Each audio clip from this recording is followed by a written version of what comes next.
نحمده ونصلي ونسلم على رسوله الكريم اما بعد فاعوذ بالله من الشیطان الرجیم بسم اللہ الرحمن الرحیم یا ایھا الذین آمنوا قوا انفسکم واہلیکم نارا صدق اللہ مولانا العظیم وصدق رسولہ النبی الامین المکین الکریم وَنَحْنُ عَلَى ذَلِكَ لَمِنَ الشَّاهِدِينَ وَالشَّاكِرِينَ وَالْحَمْدُ لِلَّهِ رَبِّ الْعَالَمِينَ۔ درود شریف سارے لوگ پڑھیں۔ اللہم صلی علی سیدنا شفیعنا مولانا محمد بارک وسلم صلو علیہ صلاۃ و سلاما علیک رسول اللہ صلی اللہ تعالی علیہ وسلم۔ آج بزم مولا کائنات گروپ میں بہت ہی عزیز دوست عالی وقار حضرت علامہ مولانا مفتی غلام جیلانی صاحب قبلہ، ان کی دعوت محبت پر اس گروپ میں کچھ باتیں لے کر میں حاضر ہوں۔ آج اس دور میں سب سے زیادہ ضرورت ہے تربیت کی۔ تربیت ایک ایسی چیز ہے، ایک ایسی دولت ہے کہ اس سے جو بھی انسان سرفراز ہوتا ہے معاشرے میں بھی اس کی عزت ہوتی ہے، سماج میں قدر کی نگاہوں سے دیکھا جاتا ہے۔ تربیت سے جو انسان سرفراز ہوتا ہے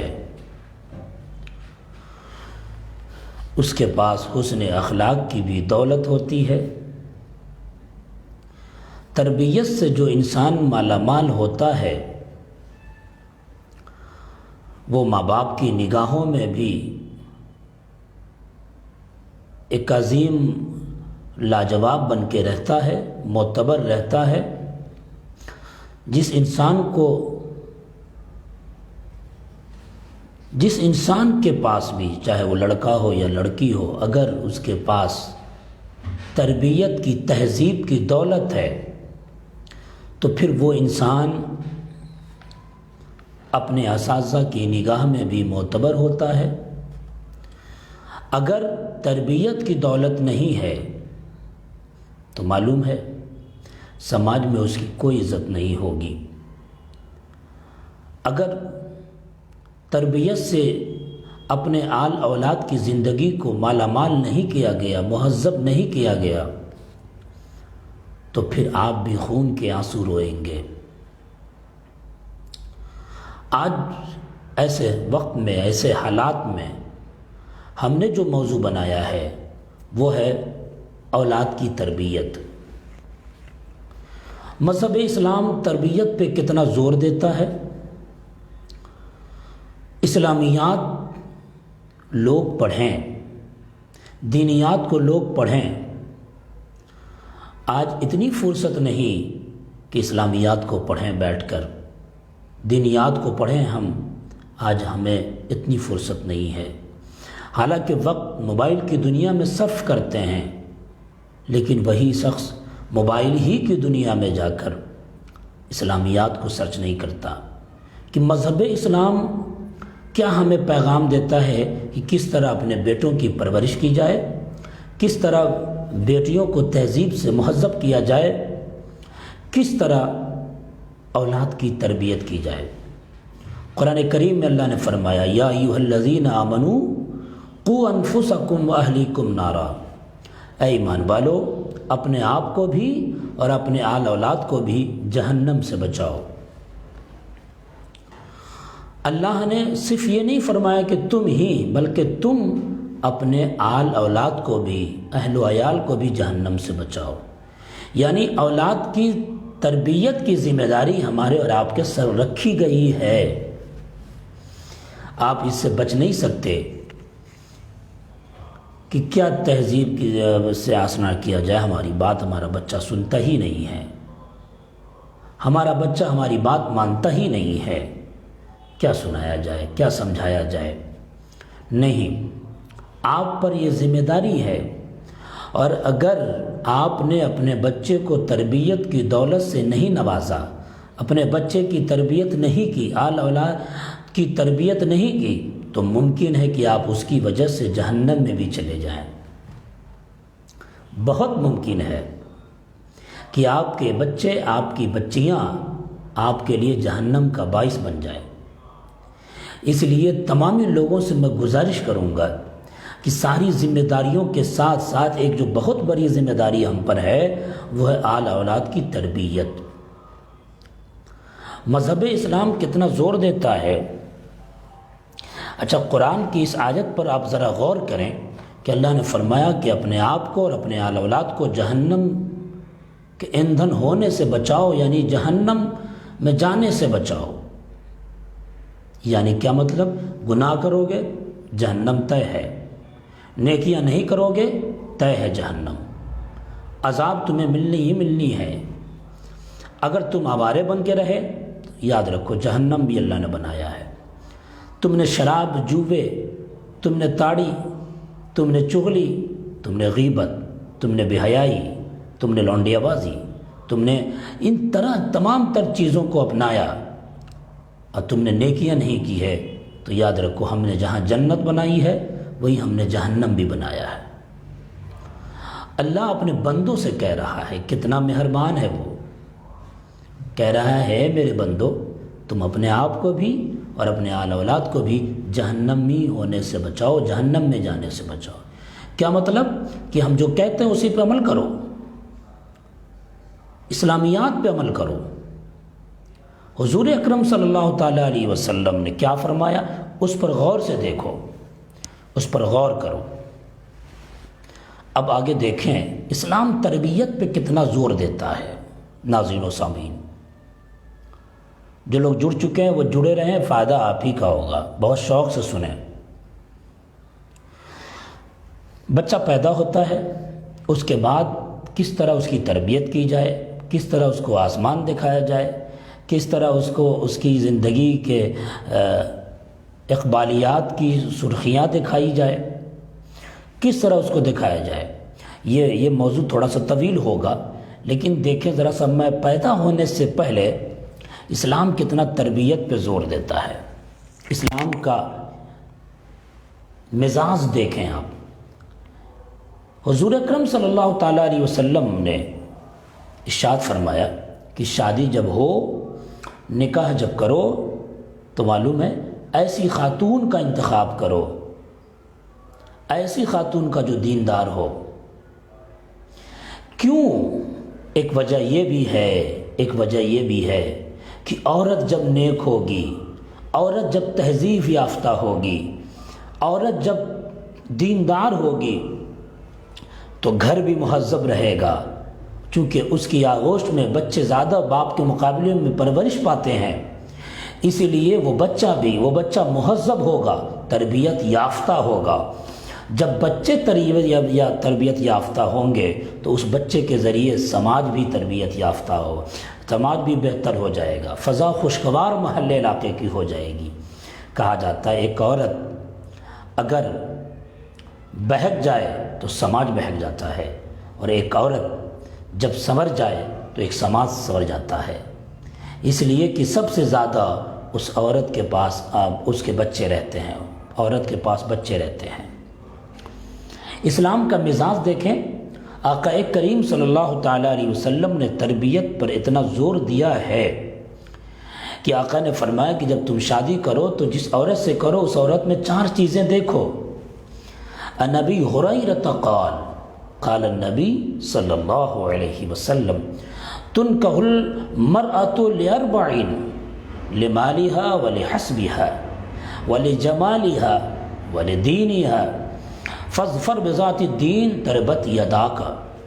میرے آقا نے ارشاد فرمایا، کونین کے دلہا نے ارشاد فرمایا، شفیع المذنبین نے ارشاد فرمایا، جان عالمین نے ارشاد فرمایا، طٰہٰ و یاسین نے ارشاد فرمایا کہ اے میرے امتیوں، عورتوں سے 4 چیز کی بنیاد پر نکاح کیا جاتا ہے۔ ایک، اس کے مال، کی وجہ سے، 2 اس کے حسب کی وجہ سے، خاندان کی شرافت کی وجہ سے، 3 اس کے جمال کی وجہ سے، اس کی خوبصورتی کی وجہ سے، اور چوتھے اس کی دین کی وجہ سے، دینداری کی وجہ سے۔ میرے آقا نے فرمایا، اور یاد رکھو ان سب میں تم اس کے دینداری کو ترجیح دینا، اور اگر تم نے عورتوں میں ان 4 چیزیں نہ دیکھی اور اس میں دینداری کو ترجیح نہ دیا تو آقا فرماتے فظفر بذات الدین، آقا فرماتے اگر تم نے ان چیزوں کی بنیاد پر شادی کی تو فظفر بذات الدین، تم کامیاب ہو جاؤ گے۔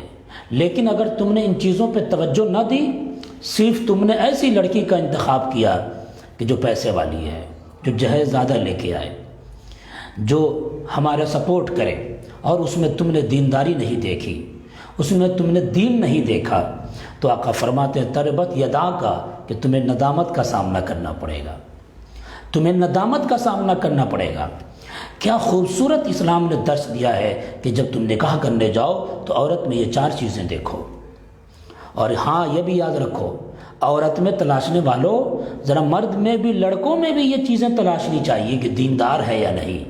صرف انجینئر ہو، کلکٹر ہو، صرف پیسے والا ہو، نہیں، وہ دیندار ہے یا نہیں، وہ مہذب ہے یا نہیں، وہ تربیت یافتہ ہے یا نہیں، یہ لڑکوں میں بھی دیکھا جائے گا۔ بہرحال ایک عورت کا انتخاب ایسا ہو، اسلام کا مزاج دیکھیں کہ ایک عورت ایسی ہو جس سے تم نکاح کرو، کا مطلب کہ ایک عورت جب دیندار ہوگی تو گھر میں اچھا ماحول ہوگا، اس سے جب اولادیں دنیا میں آئے گی تو وہ بھی مہذب ہوگی، اس کو تعلیم دے گی وہ، جس کی وجہ سے علاقہ محلہ پورا خوشگوار ہو جائے گا۔ اور اگر یاد رکھو یہ چیزیں نہیں ہیں تو بہت ممکن ہے کہ بچے تربیت یافتہ نہ ہو۔ آپ کتنا بھی کما لیں آپ، لیکن بچے آپ کے تربیت یافتہ نہیں ہے تو سماج میں آپ کی عزت نہیں ہوگی۔ سماج میں لوگ یہی کہیں گے، ارے صاحب یہ ان کا بیٹا ہے، پیسہ تو ہے مگر یہ تہذیب نہیں ہے، بات کرنے کا سلیقہ معلوم نہیں ہے، بیٹھنے کا طریقہ معلوم نہیں ہے، یہ آواروں کے ساتھ اپنی صحبت رکھتا ہے، یہ شراب اور جوانیوں کے ساتھ رہتا ہے، یہ تو غلط کاریوں میں رہتا ہے۔ اگر تربیت نہیں ہے تو معلوم ہے وہ اپنی زندگی کا صحیح ڈیسائیڈ بھی نہیں کر پائے گا کہ ہمیں زندگی کے کس موڑ پہ جانا ہے، کس طرح انقلاب لانا ہے، وہ یہ یا اس میں بھی کامیاب نہیں ہو پائے گا۔ اولین ماں باپ کی ذمہ داری ہے کہ تربیت پہ خاص توجہ دیں۔ اسلام کس طرح زور دیتا ہے، میں نے تو چونکہ شروعاتی حصے سے لیا ہے کہ دیکھیں ایک عورت کا انتخاب ایسا ہو، عورت نیک صالح ہو۔ اسلام اتنا زور دیتا ہے اس پر کہ آقا کریم صلی اللہ علیہ وسلم نے ارشاد فرمایا، ان الدنیا کلھا متاع وخیر متاع الدنیا المرأة الصالحہ، کہ ساری دنیا سامان ہے اور بہتر دنیا کا ساز و سامان نیک عورت ہے، نیک عورت ہے۔ اگر عورت نیک ہے تو سماج میں انقلاب آئے گا۔ تربیت پہ کتنا زور ہے دیکھیں آپ۔ اس کے بعد ایک شادی، دونوں میاں بیوی میں ایک لڑکا لڑکی کی شادی ہوتی ہے، رشتہ نکاح سے جڑتے ہیں، دیکھیں تربیت پہ کتنا زور اسلام دیتا ہے کہ ان چیزوں کو دیکھ کر جب تم شادی کرو۔ لیکن آج کا ماحول ایسا نہیں ہے، آج زیادہ سے زیادہ یہ لوگ دیکھتے ہیں کہ پیسہ کتنا ہے اس کے پاس، پھر شادی کر لیا۔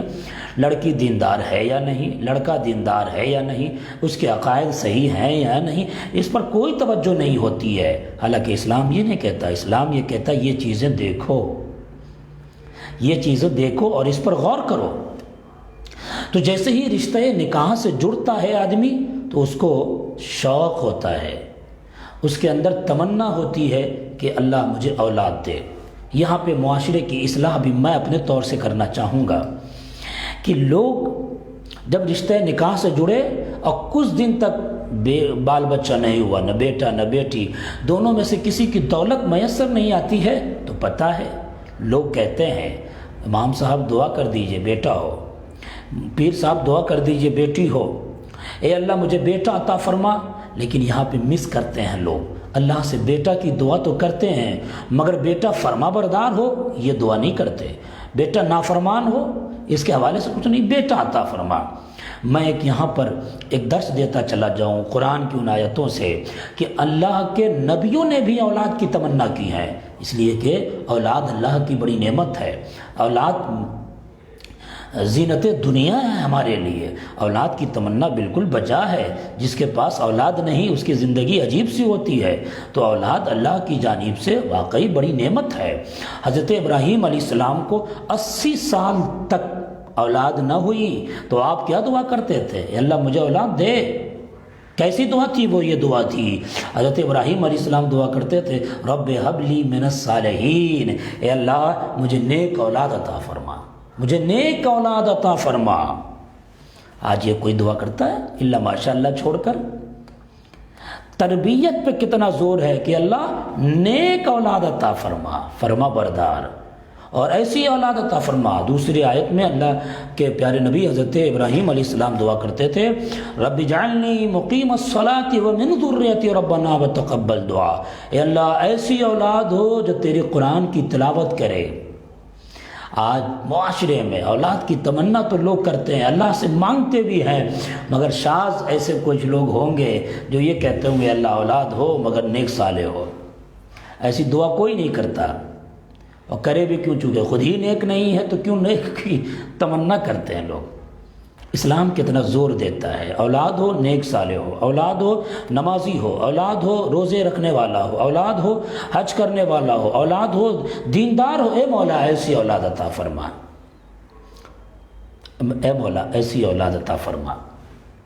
حضرت زکریا علیہ السلام کو بال سفید ہو گئے، اولاد نہیں ہوئی، آپ دعا کرتے تھے ربنا هب لنا من ازواجنا وذرياتنا قرة اعین واجعلنا للمتقین اماما۔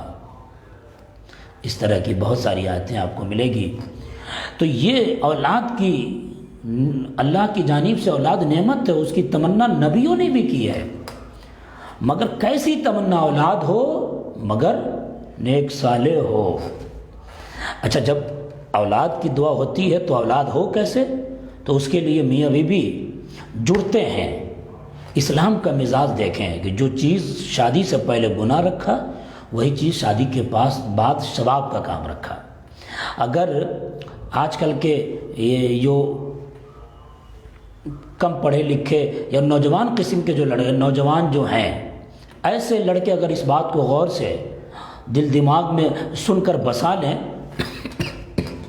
کہ اسلام کیا کہتا ہے، شادی سے پہلے آپ لڑکی بازی میں مصروف رہتے ہو، معلوم ہے یہ گناہ ہے، لیکن شادی کے بعد وہی چیز ثواب ہے، آپ نہ کرو تو گناہ ہے۔ کاش اسلام کو پڑھ لیے ہوتے۔ تو اولاد کو دنیا میں لانے کے لیے اللہ نے جمع، مباشرت، وطی، فزیکل کانٹیکٹ کو میاں بیوی کے درمیان رکھا کہ تم ایک دوسرے سے ملو تاکہ اولاد ہو تمہیں۔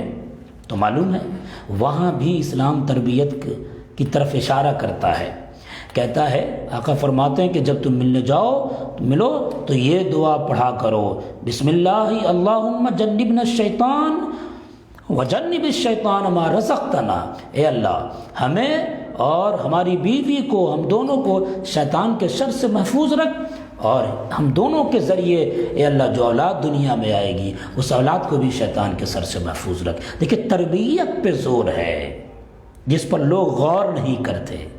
یہی وجہ ہے کہ معاشرے میں انتشار پیدا ہو رہا ہے، علاقے میں، محلے میں، ملک میں، قوم میں انتشار پیدا ہو رہا ہے۔ صحیح تربیت کا ہونا بہت ضروری ہے۔ ابھی اس پر میں چونکہ یہ مقدمہ ہمارا چل رہا ہے بہت تیزی سے میں آؤں گا۔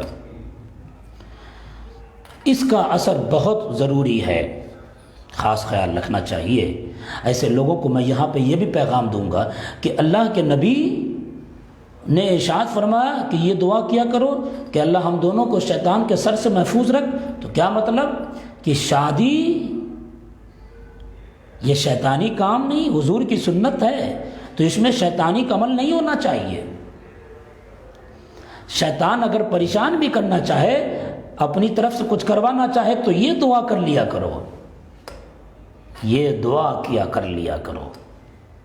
اور ساتھ ساتھ تربیت پر اشارہ کرتے ہوئے اولاد کی کہ اللہ جو اولاد آئے اسے بھی شیطان کے شر سے محفوظ رکھ۔ اولاً تو یہ دعا پڑھتے ہی نہیں ہیں، 75% لوگ نہیں پڑھتے ہیں، اس کا اہتمام نہیں کرتے ہیں، کس دھن میں رہتے ہیں شادی کے بعد۔ خدا را اسلامیات پہ چلنے کی کوشش کریں، زندگی یہاں بھی کامیاب رہے گی اور آخرت میں بھی کامیاب رہے گی۔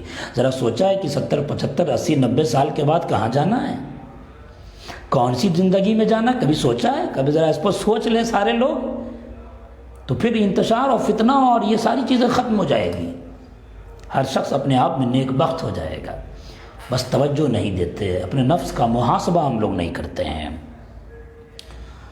اچھا، یہاں پہ کچھ لوگ دعا بھی کرتے ہیں کہ شیطان کے شر سے محفوظ رکھ، تو پتہ ہے شیطان کے شر سے محفوظ رکھنے کی دعا تو ہو رہی ہے، مگر وہی بچہ جوان ہو کے شیطانی کام کرتا ہے تو باپ اس پر توجہ نہیں دیتا، بھائی اس پر توجہ نہیں دیتا، علاقے اور محلے اور سماج والے اس پر توجہ نہیں دیتے، حالانکہ توجہ دینا چاہیے۔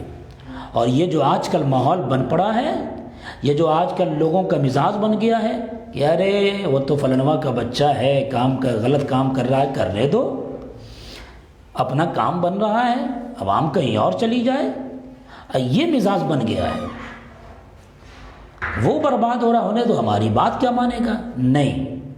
ایک بہت پیاری مثال ایک معتبر شخصیت نے دی تھی کہ بہت سارے لوگ کشتی پہ سوار ہیں اور سب کی اپنی اپنی جگہ ہے، ایک شخص اپنی جگہ پر کشتی کو کاٹ رہا تھا نیچے سے، جہاں سے پانی کے تہ سے، تو کیا وہ کشتی میں سارے لوگ خاموش رہیں گے؟ سارے لوگ بیک زبان بول پڑے، کیوں، کیا کر رہے ہو؟ ارے ہم لوگ ڈوب جائیں گے، ہم لوگ ڈوب جائیں گے۔ اسی طرح سارے لوگوں کو سوچنا چاہیے کہ محلے میں جو شخص بھی، محلے علاقے میں جو بھی غلط ٹرک پہ چل پڑا ہے، غلط روٹ پہ چل پڑا ہے، راستے الگ چن لیا ہے، تو ہر شخص کی ذمہ داری ہے کہ اس کی تربیت کرے، اسے سمجھائے، ورنہ سب کے ساتھ یہ سارے ان کے بال بچے بھی ڈوب جائیں گے، ہے نا؟ ہر شخص کی نہیں، ارے وہ کر رہا ہے تو کر رہے دو، نہیں، ایسا نہیں ہے، آپ کی ذمہ داری ہے۔ اور جو لوگ دوسرے بچے کو ڈانٹتے ہیں اور باپ آ کے کہتا ہے میرا بچہ غلط کر رہا ہے، تمہیں کیا پڑی ہے، کیوں مار رہے ہو، کیوں ڈانٹ رہے ہو، تو ایسے لوگوں کو بھی میں پیغام دوں گا، اسلام اس بات کا درس نہیں دیتا۔ یہ دیکھو، آپ کے بچے کو نیکی کی دعوت دی جا رہی ہے، آپ کے بچے کو برائی سے روکا جا رہا ہے، اور اس امت کی سرفرازی اسی میں ہے۔ تأمرون الناس بالمعروف وتنہون عن المنکر، لوگوں کو بھلائی کا حکم دو اور برائی سے روکو۔ اگر کوئی برائی سے روکتا ہے تو آپ لاٹھی نہ نکالیں، گولیاں نہ نکالیں، آپ جھگڑے نہیں، یہ دیکھیں کہ کیا درس دیا ہے سامنے والے نے۔ اور سب کو چاہیے کہ غلط دیکھو تو روکو، اگر زبان سے اور ہاتھ کی روکنے کی صلاحیت نہیں ہے تو کم سے کم دل میں ہی برا جانو۔ آقا کریم صلی اللہ تعالیٰ علیہ وسلم نے کیا درس دیا ہے، کیا زور دیا ہے تربیت پر۔ دیکھیں، میں تو چونکہ وہاں سے لا رہا تھا کہ فزیکل کانٹیکٹ کے بعد، جماع کے بعد، جب بطن میں باپ کے صلب سے نکل کر بطن میں ماں کے پیٹ میں رحم میں حمل قرار پاتا ہے، تو معلوم ہے اسی وقت سے کہا جاتا ہے کہ اس ماں کو چاہیے کہ کوئی ایسا کام نہ کرے جس کا اثر بچے پہ پڑے، ہے نا؟ تو ماں زیادہ بھاری بھرکم چیز نہیں اٹھاتی، وہ عورت کوئی ایسا کام نہیں کرتی کہ جس سے نقصان ہو جائے۔ لیکن یہاں پہ میں یہ بتانا چاہوں گا کہ صرف یہی کام نہیں کہ بھاری کام نہ کریں، یہ کام نہ کریں، اثر پڑے، نہیں، آپ ٹھیک ہے جسمانی وہ کام ہے، لیکن روحانی طور پر بھی کچھ ایسا نہ کرو جس کا اثر اس پہ پڑے۔ جہاں آپ ان چیزوں سے روک رہے وہیں آپ غیبت سے بھی رک جاؤ، وہیں چغلی سے بھی رک جاؤ، وہیں بری باتوں سے بھی رک جاؤ، اس لیے کہ آپ کے پیٹ میں جو بچہ پل رہا ہے اس کا اثر پڑ سکتا ہے۔ اس لیے کہا جاتا ہے کہ جیسے ہی حمل قرار پائے تو اس عورت کو چاہیے کہ ورد و وظائف میں مشغول ہو جائے تاکہ اس کا اثر اس بچے پہ پڑے، وہ نماز کنٹینیو پڑھے تاکہ اس کا اثر اس بچے پہ پڑے، وہ کنٹینیو عبادت و ریاضت میں رہے تاکہ اس کا اثر بچے پہ پڑے، اور جب بچہ دنیا میں جلوہ گر ہو تو ایک انقلاب لے کے آئے۔ جب بچہ دنیا میں تشریف لائے، حاضر ہو، رونق آرائے بزم ہستی ہوا ہو، تو وہ بچہ سماج میں ایک فضا قائم کر دے، وہ پورے ملک میں امن و امان کے جھنڈے لہرا دیں۔ لیکن ایسا نہیں ہوتا۔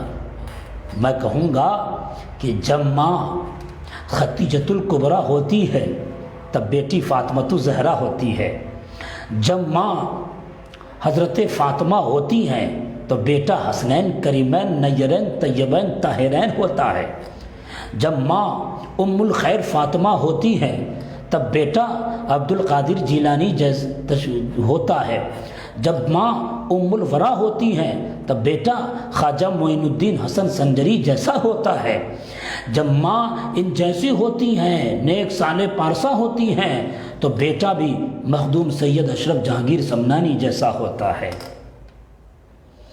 لیکن آج واٹس ایپ چلاتے چلاتے سوئیں گے، فیس بک چلاتے چلاتے سوئیں گے، غیبت پہ غیبت ہوتے ہوئے زبان چل رہی ہے، پھر نیند آ رہی ہے۔ تو یاد رکھو، ایسے صلب سے نکلا ہوا، ایسے کوکھ سے جنم لینے والا بچہ کوئی فرما بردار نہیں، وہ نافرمانی ہو سکتا ہے۔ وہ واٹس ایپیا فیس بکیا تو ہوگا، باوقار عالم دین دانشور سماج کا نہیں ہوگا۔ اس لیے اگر چاہتے ہو کہ بال بچہ ہمارے سماج کا دانشور بن کر نکلے، ہماری ناک اونچا کرے، تو اس کی صحیح تربیت کرو، جس کی طرف اسلام نے پہلے ہی سے اشارہ کر دیا ہے کہ تم اس انداز سے آؤ، ہے نا۔ اچھا، جب بچہ پیدا ہوتا ہے تو اسلام تربیت پہ کتنا زور دیتا ہے۔ اسلام یہ کہتا ہے کہ جیسے ہی پیدا ہو تو اس کے دائیں کان میں اذان دو اور بائیں کان میں اقامت کرو۔ دائیں کان میں اذان دو، عن الحسین بن علی ابن ابی طالب ان النبی صلی اللہ علیہ وسلم قال من ولد له فأذن في اذنه اليمنى وَأَقَامَ فِي أُذُنِهِ الْيُسْرَى۔ آقا دیکھیں پیغام میرے مصطفیٰ کا، اسلام کا مزاج دیکھیں کہ تربیت پہ وہ کتنا زور دیتا ہے۔ آقا کریم صلی اللہ علیہ وسلم نے ارشاد فرمایا کہ جب بچہ پیدا ہو تو اس کے دائیں کان میں اذان دو اور بائیں کان میں اقامت کرو۔ کیوں اذان دو؟ کہ جب بچہ دنیا میں آتا ہے تو شیطان جو ہے گھونسا مارتا ہے، شیطان ٹارچر کرتا ہے، یہ شیطان کے شر سے بچا رہے، اس لیے اس کے کان میں اذان دو۔ تکبیر کرو بائیں کان میں تاکہ شیطانی جال میں نہ آنے پائے۔ آپ تو اذان شوق سے دلواتے ہو، کبھی اس پر غور کیا ہے کہ اذان کیوں دی جاتی ہے؟ شوق سے اقامت کرواتے ہو بائیں مکان میں، مگر غور کیا ہے کہ اقامت کیوں کروائی جاتی ہے؟ کہ میرا بچہ شیطانی شر و فساد سے بچا رہے، دینیات پہ قائم رہے۔ مگر جب وہی بچہ بالغ ہوتا ہے تو کبھی آپ کو یہ کہنے کی فرصت نہیں ہوتی کہ نمازی بن جاؤ، نماز پڑھ بیٹا، یہ شراب کیوں پی رہا ہے، یہ تاڑی باز کو ساتھ رہ کیوں رہا ہے، یہ تم جوا کیوں کھیل رہے ہو، آپ کو اتنی فکر نہیں ہوتی ہے۔ اے بیٹا، جب تم پیدا ہوئے تو تمہارے کان میں اذان دی گئی تھی، تمہارے بائیں کان میں اقامت کی گئی تھی، صرف جماعت ہونا باقی ہے۔ اس جماعت سے پہلے جسے جنازہ کہتے ہیں، ان نماز کو تو ادا کر لو جو تم پہ فرض ہے، ایسا کہتے ہی نہیں ہے، کیونکہ اس پر غور ہی نہیں کہ اذان کیوں دلواتے ہیں۔ شیطانی کام بچہ کر رہا ہے لیکن اسے روکتے نہیں، اس سے منع نہیں کرتے ہیں، کیونکہ اس پر غور ہی نہیں تھا۔ ذرا سا اس پر غور کرنے کی ضرورت ہے نا۔ اور یاد رکھو، اذان بھی ہو گئی، اقامت بھی ہو گئی، اب جماعت ہونا باقی ہے۔ اور اذان اور اقامت کے بعد جماعت میں کتنا فاصلہ رہتا ہے؟ کتنا فاصلہ رہتا ہے؟ کچھ ہی منٹ کا فاصلہ رہتا ہے۔ اقامت ہوئی، اذان ہوئی، آؤ لوگوں گھروں کو چھوڑو، کامیابی کی طرف آؤ۔ مسجد میں جب اقامت ہوتی ہے تو اے لوگوں کہاں کہاں بیٹھے ہو، مسجد کے کسی گوشے میں آ جاؤ، نماز کے لیے مصلی پہ آ جاؤ، کھڑے ہو جاؤ۔ اس کے بعد امام تکبیر کرتا ہے تو اذان اقامت ہو گئی، جماعت ہونا باقی ہے، جماعت ہونا، وہ جنازے کی نماز ہے۔ تو اس لیے تربیت ایسی کرو کہ تاکہ ہر بچہ یہ سوچے کہ اس سے پہلے کہ میری نماز جنازہ پڑھی جائے، نماز پڑھی جائے، اس سے پہلے ہم پہ جو فرض ہے وہ نماز ادا کر لی جائے، اللہ کی عبادت ادا کر لی جائے۔ بچہ فرما بردار اسی وقت ہوگا جب آپ اپنے بچے کو صحیح تربیت دیں گے، ہے نا۔ اب دیکھیں بائیں کان میں اذان ہے، اس پر ایک لمبی تقریر ہو سکتی ہے، چونکہ ہمارے بہت اچھے دوست ہیں بھائی ہمارے مفتی غلام جیلانی ویشالی سے ہیں، اب ان کا حکم تھا اس لیے میں آیا، ورنہ آپ تو جانتے ہی ہیں بہت سارے لوگ سن رہے ہیں کہ اس وقت آپ کے اس بھائی کی مصروفیت کیسی ہے، لیکن چونکہ ہمارے بھائی ہیں مفتی غلام جیلانی صاحب تو میں نکار بھی نہیں کر سکتا۔ اچھا، جب اقامت ہو گئی، اب سب سے بڑی بات میں بتا دوں کہ بچہ جب شعور کی منزل تک آتا ہے، آپ نے کبھی غور کیا اگر اسی بچے کو جنگل میں آپ رکھ دیں تو بچہ جنگل والی بولی بولنے لگے گا؟ کیا مطلب؟ بچہ وہی کرتا ہے جو ماں باپ کو دیکھتا ہے، تو ماں باپ کو بھی چاہیے کہ وہی کام کرے جو مؤثر ہو بچے میں، وہی کام ہر ماں باپ کو کرنا چاہیے، ہے نا؟ کوئی کام ایسا نہ کرو۔ اس تقریر کے دوسرے پارٹ میں اگر مفتی غلام جیلانی صاحب نے مجھے پھر سے دعوت دی تو میں آؤں گا وقت نکال کر، اس کا دوسرا پارٹ بھی رکھوں گا جو کہ میں بتاؤں گا اس میں کہ ماں باپ کو بچوں کے سامنے کیا کرنا چاہیے کہ اس بچے پہ ایفیکٹ پڑے، اثر پڑے۔ ابھی صرف اتنا بتا کے آگے بڑھوں گا کہ بچہ آپ کو دیکھ کے ہی آگے بڑھتا ہے، آپ صرف کہیے گا اتنا اثر نہیں کرے گا جتنا آپ کا عمل اس پر اثر کرے گا، سمجھ رہے ہیں؟ میرے آقا نے تربیت کے حوالے سے کئی پیاری بات بتائی۔ آقا نے فرمایا ادبوا اولادکم علی ثلاث خصال، کہ تم اپنی اولاد کو 3 چیزیں سکھایا کرو، 3 چیزیں ضرور سکھاؤ، ہے نا؟ حب، محبت، کیا؟ حب نبیکم، تم اپنے نبی کی محبت کا ادب سکھاؤ۔ آقا نے فرمایا اپنی اولاد کو 3 چیزیں سکھاؤ، نبی کی محبت اور اہل بیت کی محبت سکھاؤ، اور تیسرے قرآن کی تلاوت کا ادب سکھاؤ۔ 3 چیزیں ضرور سکھاؤ۔ اس پر کتنے لوگ عمل کرتے ہیں؟ پھر بعد میں رونا روتے ہیں کہ میرا بچہ مجھے لات مار کے نکال دیا۔ کتنے لوگ اس پر عمل کرتے ہیں؟ پھر بعد میں افسوس کرتے ہیں کہ میرا بچہ میری بات نہیں مانتا ہے۔ تو آپ نے صحیح تربیت کی ہے، اسلام کی جو گائیڈ لائن ہے اس حوالے سے اسی پر چلتے ہوئے اپنے بچوں کی پرورش کی ہے۔ یاد رکھیے کہ جس طرح آپ اپنے بچوں کو کھانے پینے پر زور دیتے ہیں کہ میرا بچہ ہارلکس پی رہا ہے یا نہیں پی رہا ہے، میرا بچہ سوجی کا حلوہ کھا رہا ہے کہ نہیں کھا رہا ہے، میرا بچہ کنٹینیو دودھ پی رہا ہے کہ نہیں پی رہا ہے، اسی طرح ان کھانے پینوں کے ساتھ ساتھ آپ کو اس بات پر بھی توجہ دینی ہوگی کہ میرا بچہ کس راستے پہ چل رہا ہے، میرا بچہ کیا بول رہا ہے۔ جب اس کے منہ سے پہلی بولی نکلے تو اللہ کی بولی نکلے، اللہ کی آواز ہو، محمد الرسول اللہ کی آواز ہو۔ جب صحیح سے بولنے لگے تو اس کی زبان پہ ہر صبح لا الہ الا اللہ محمد الرسول اللہ ہو۔ یہ چیز بھی آپ کو کرنا ہوگا، تب جا کے آپ کی اولاد آپ کے حق میں بہت بہتر ہو سکے گی، سماج کے حق میں بہت بہتر ہو سکے گی۔ یہ اسلام کا زور دیکھیں۔ آقا نے فرمایا 3 چیزیں اپنے بچوں کو ضرور سکھاؤ۔ کیا؟ میری محبت، نمبر 2 وحب اہل بیت ہی، اور میرے اہل بیت کی محبت، نمبر 3 قرآن کریم کی تلاوت کا ادب۔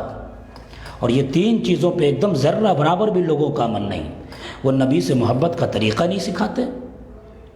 اگر نبی کی محبت کا ادب سکھائے ہوتے تو آج اتنی تیزی سے لوگ بدعقیدوں کی طرف مائل نہیں ہوتے۔ محبت کا ادب سکھائے ہوتے تو یہ ساری باتیں نہیں ہوتی۔ محبت کا ادب، حضور سے محبت کرنے کا طریقہ سکھایا جائے، اور اہل بیت کی محبت۔ آج اگر اپنے بچوں کو اہل بیت کی محبت سکھائے ہوتے تو پھر یہ اس طرح کی باتیں نہیں ہوتی کہ اہل بیت کا تذکرہ کرو تو شیعت کا فتویٰ لگ جائے، اہل بیت کرو دائرہ اسلام میں، دائرہ سنیت میں رہ کر پھر بھی رافضیت کے مہر لگا دی جائے۔ ارے اسلام تو یہ کہتا ہے میاں، حضور یہ کہتے ہیں کہ 3 چیزیں ضرور سکھاؤ، میری محبت کا اور اہل بیت کی محبت۔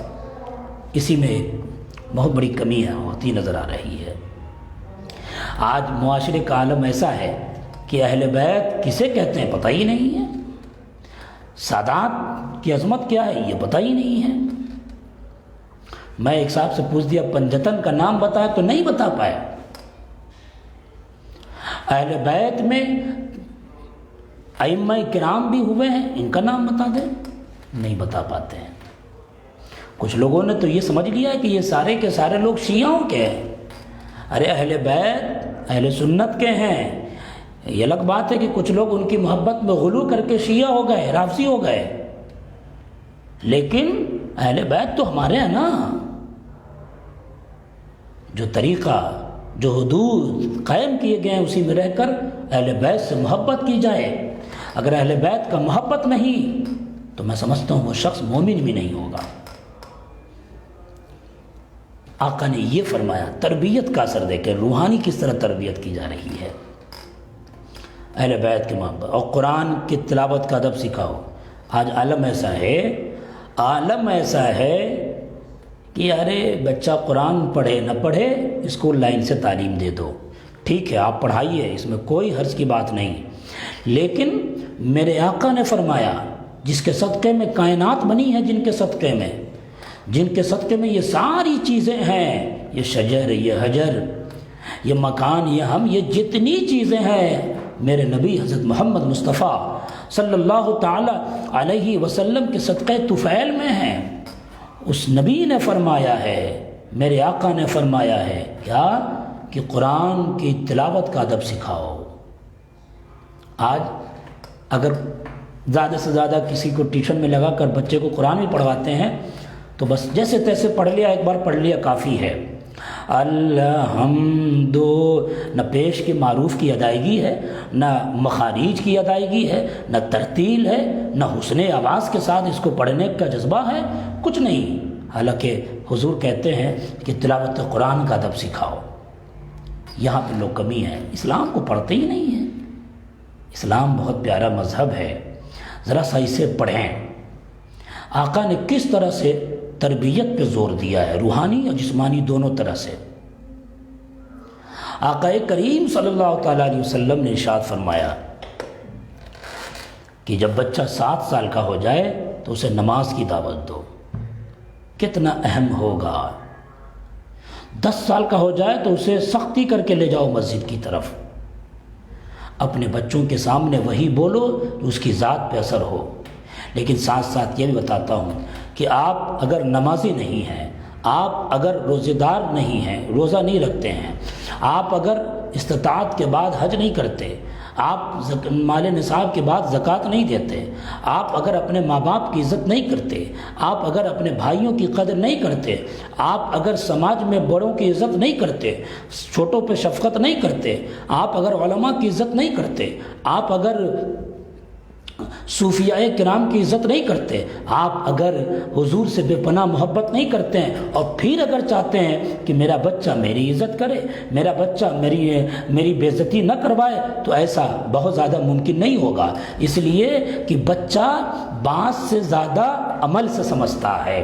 آپ اگر بیٹے کے سامنے ہمیشہ سچ بولیں گے تو بیٹا بھی سچ بولے گا۔ آپ اگر بیٹے کے اولاد کے سامنے نیکی کریں گے تو بچہ بھی نیکی کرے گا۔ آپ اپنے بچوں کے سامنے نماز پڑھیں گے تو بچہ نماز بھی پڑھے گا۔ آپ اگر اپنے بچوں کے سامنے اپنے ماں باپ کی قدر کریں گے تو آگے چل کے وہ آپ کی بھی قدر کرے گا۔ آپ اگر اپنے بچوں کے سامنے قرآن کی تلاوت کریں گے کنٹینیو تو آپ کا بچہ بھی قرآن کی تلاوت کرے گا، اس لیے کہ وہ آپ کو دیکھ کے سیکھتا ہے۔ اگر آپ کے اندر یہ ساری چیزیں نہیں ہیں اور اگر آپ چاہتے کہ میرا بچہ یہ کر لے تو یہ ممکن زیادہ نہیں ہوگا۔ وآخر دعوانا ان الحمدللہ رب العالمین۔ اذان ہو گئی، انشاءاللہ اس سے آگے دوسرے حصے میں، یعنی یہ پارٹ 1 تھا، پارٹ 2 میں وآخر دعوانا الحمدللہ رب العالمین۔